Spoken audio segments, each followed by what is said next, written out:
It's time for the Hot Topic Buzz. Special Presidential Envoy for Climate, John Kerry, lashing out yesterday at House lawmakers for criticizing his use of private jets while fighting for climate change. Watch this.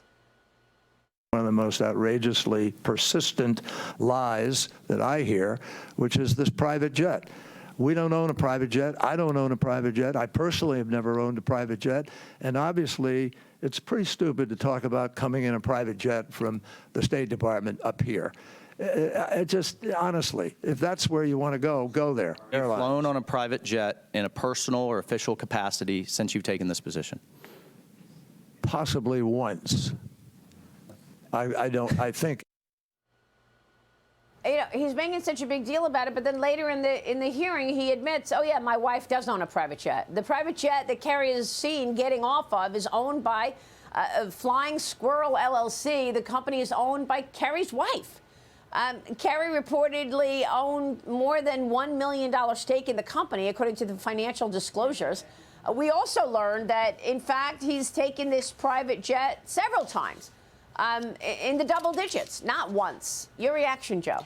I mean, my wife owns a private jet. It's not mine. Is up there in the Hall of Fame of lame excuses with the dog ate my homework and whatever else.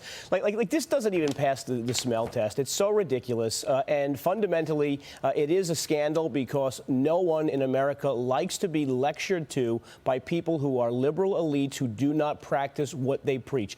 John Kerry is the epitome of that. He is the poster boy of that, and he is the one that probably gets the worst reaction from Americans who get told they can't drive an SUV and they have to conserve ban gas stoves and sort of things like that.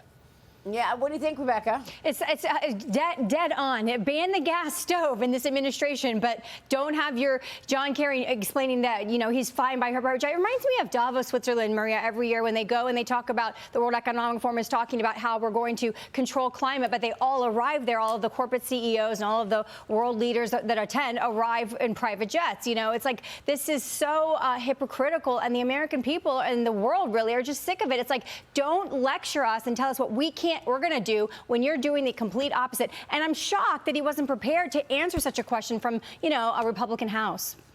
And mislead. I mean, I don't own a jet. You know, my family doesn't own a jet. Well, yes, you do, actually. Your wife owns the jet, and you've taken it several times, not once at all. In fact, records show, I believe it was at least, well, we're going to get that number and come back to you with it.